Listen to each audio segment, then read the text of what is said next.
Hello student, welcome to my YouTube channel, and in this video we will discuss about chemical reactions and equations। इस video में हम लोग बात करेंगे कि केमिकल्स रिएक्शन क्या होते हैं और इक्वेशंस क्या होते हैं। तो आइए शुरुआत करते हैं। फर्स्ट टॉपिक है हमारा chemical reaction. It is a process in one or more substances form new substances. एक ऐसा प्रोसेस होता है जिसमें एक या एक से अधिक सब्सटेंस मिलके नया सब्सटेंस का निर्माण करते हैं, तो उसको हम केमिकल रिएक्शन कहते हैं। जैसे यहाँ पे A प्लस बी सब्सटेंस मिलके एक C सब्सटेंस न्यू सब्सटेंस का निर्माण करता है, तो इसको हम केमिकल रिएक्शन कहेंगे। यदि इस जो C प्रोडक्ट है इसकी प्रॉपर्टीज और इन सब्सटेंस की प्रॉपर्टी डिफरेंट होगी, तो इसको हम केमिकल रिएक्शंस कहेंगे। It can not be reverse by physical method, और इस केमिकल रिएक्शन को हम फिजिकली मेथड द्वारा रिवर्स नहीं कर सकते हैं। अपने क्लास 9th में कुछ फिजिकली मेथड पढ़ा होगा, जैसे यहाँ पे आप देख सकते हैं physically method, magnetism, filtration, centrifugation, distillation and evaporation method के द्वारा हम केमिकल रिएक्शन को रिवर्स नहीं कर सकते हैं, तो इसे हम केमिकल रिएक्शन कहेंगे। इसके बाद नया टर्म है chemical reaction involves. Chemical reaction में क्या क्या इन्वॉल्व होते हैं। जब भी कोई केमिकल रिएक्शन होता है तो उसमें क्या क्या इन्वॉल्व हो सकते हैं। तो फर्स्ट है यहाँ पे चेंज इन स्टेट। उसके स्टेट में चेंज हो सकता है। स्टेट का मतलब होता है कि वह यदि सॉलिड है तो वह लिक्विड हो जाएगा, यदि वो सॉलिड है सॉलिड से गैस हो सकता है, तो उसके स्टेट में चेंज हो सकता है। फिर उसके बाद चेंज इन कलर, उसके कलर में भी चेंज जा सकते हैं। जब वो नया सब्सटेंस रहेगा तो उसका कलर कुछ दूसरा रहेगा, और जब वो सब्सटेंस केमिकल रिएक्शन के बाद प्रोडक्ट में फॉर्मेशन करेगा तो उसका सब्सटेंस का जो कलर होगा वो कुछ दूसरा हो सकता है। साथ ही साथ उसका चेंज इन टेम्परेचर में भी चेंजेस हो सकते हैं, एंड इवोल्यूशन ऑफ गैस, और गैस का भी फॉर्मेशन हो सकता है, गैस भी उसे निकल सकती है। इसके बाद है chemical reactions happen in our daily life. Daily life में भी हम लोग केमिकल रिएक्शन देखते हैं, जैसे डाइजेशन ऑफ फूड, भोजन का पचना, श्वास लेना, जैसे हम लोग ऑक्सीजन लेते हैं और कार्बन डाइऑक्साइड छोड़ते हैं, तो यह भी एक केमिकल रिएक्शन का एग्जाम्पल है। एंड सी है रस्टिंग ऑफ आयरन, लोहे पे जंग लगना, यह भी एक केमिकल रिएक्शन का एग्जाम्पल है। और लास्ट में है फॉर्मेशन ऑफ कर्ड, दही का निर्माण करना भी क्या है, केमिकल रिएक्शन का उदाहरण है। इसके बाद आता है बहुत ही मोस्ट इम्पॉर्टेंट टर्म है reactants and products. Chemical reaction में रिएक्टेंट्स का क्या रोल है और प्रोडक्ट्स का क्या रोल है। तो हम सबसे पहले जानते हैं कि reactants, the substance which take part in a chemical reaction are called reactants. ऐसा सब्सटेंस जो केमिकल रिएक्शन में पार्टिसिपेट करता हो उसको हम रिएक्टेंट्स बोलेंगे।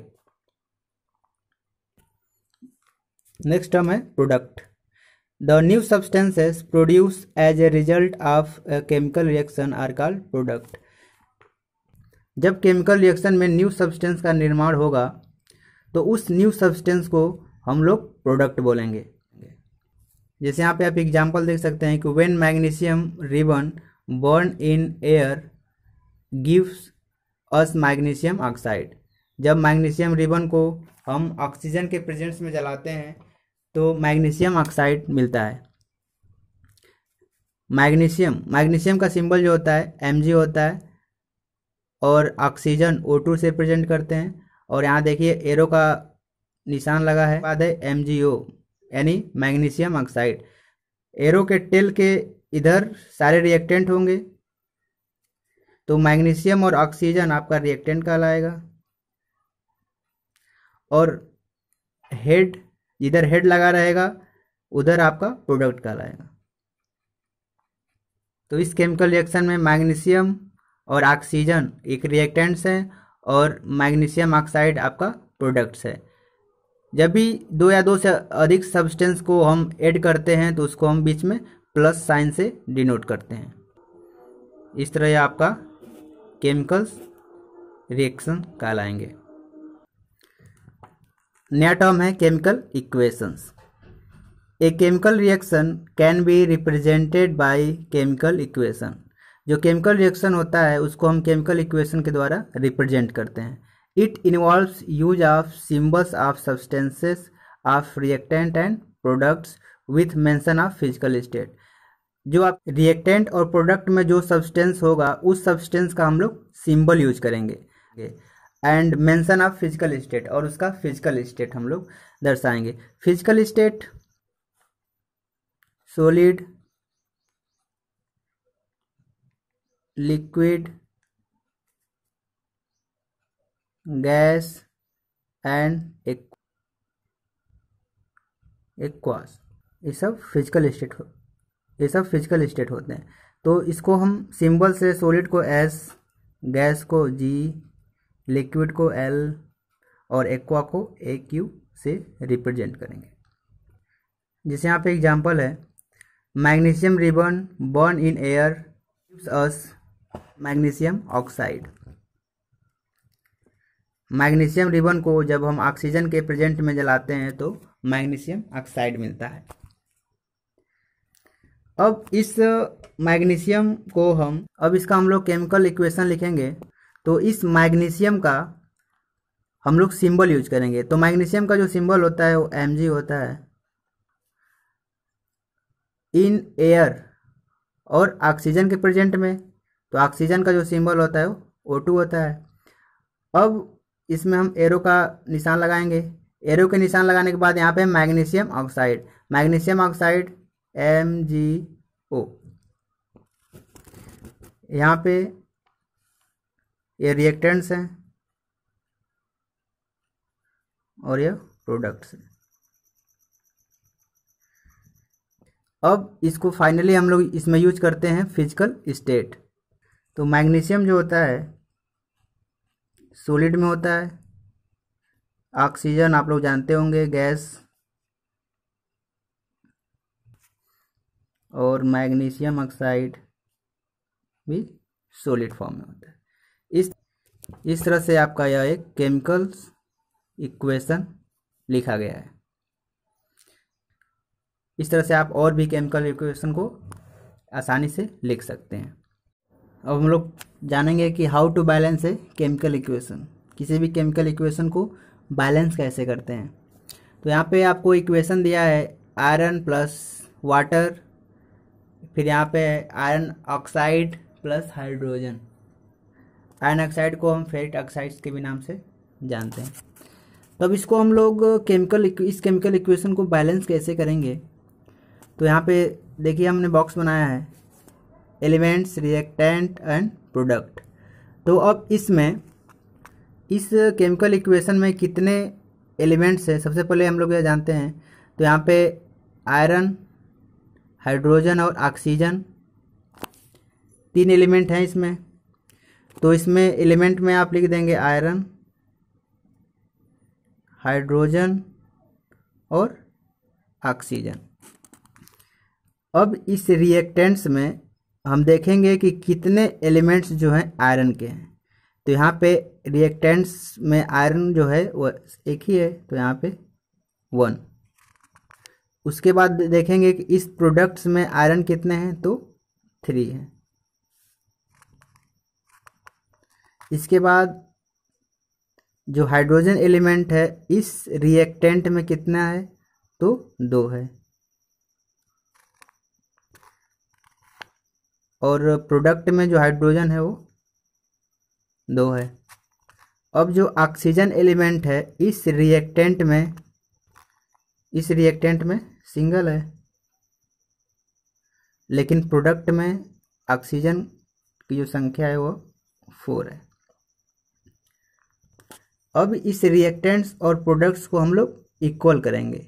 तो आयरन जो है इस रिएक्टेंट में सिंगल है, यहाँ प्रोडक्ट में 3 है, तो इसको हम 3 से मल्टीप्लाई कर देंगे। तो रिएक्टेंट्स कितने हो जाएंगे हमारे, 3 हो जाएंगे आयरन के। अब हम आयरन को बराबर करते हैं।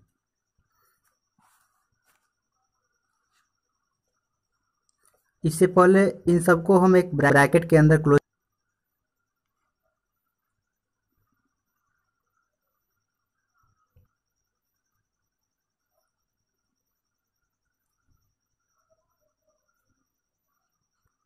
Fe3O4 plus hydrogen. अब इसमें जो भी हम नंबर से मल्टीप्लाई करेंगे उस इस ब्रैकेट्स के बाहर ही मल्टीप्लाई करेंगे। तो अब यहाँ पे आयरन में हम 3 से मल्टीप्लाई करते हैं रिएक्टेंट में, तो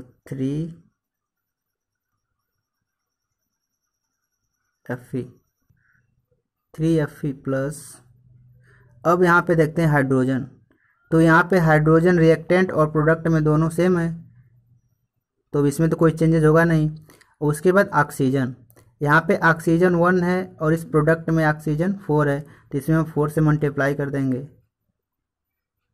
तो 4 हो गया यहाँ पे, इस रिएक्टेंट में 4 और प्रोडक्ट में 4, तब यहाँ पे 4 से मल्टीप्लाई कर देते हैं।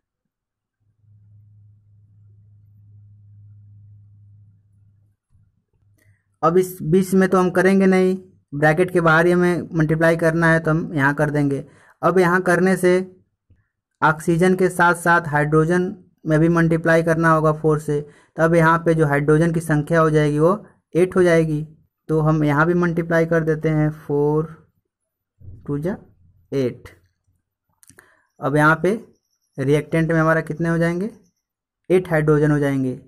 उसके बाद हम इसमें देखते हैं, तो यहाँ पे भी Fe3O4, यहाँ पे 4 सही है, प्लस हाइड्रोजन, यदि इसमें हम 4 से मल्टीप्लाई कर दें तो ये भी 8 हो जाएगा, और इस तरह से यहाँ भी 4 से मल्टीप्लाई कर दिया जाए, तो इस तरह से देखा जाए तो आयरन, हाइड्रोजन, ऑक्सीजन, यहाँ भी 3 आयरन इसमें, 3 आयरन इसमें, 4 ऑक्सीजन, 4 ऑक्सीजन, 8 हाइड्रोजन और 8 हाइड्रोजन, इस तरह से यह बैलेंस हो गया है। अब इसमें हम लोग सिंबल यूज कर लेते हैं, तो 3 iron solid plus H2O liquid, Fe3O4 solid plus hydrogen gas, इस तरह से यह बैलेंस हो जाएगा। इस तरह से और भी जितने भी केमिकल्स इक्वेशन होंगे आप उसको बैलेंस कर सकते हैं। यदि आपको ये वीडियो पसंद आया है तो इसको लाइक कीजिए, सब्सक्राइब कीजिए। नेक्स्ट पार्ट हम दूसरे वीडियो में लेकर आएंगे, तब तक के लिए धन्यवाद।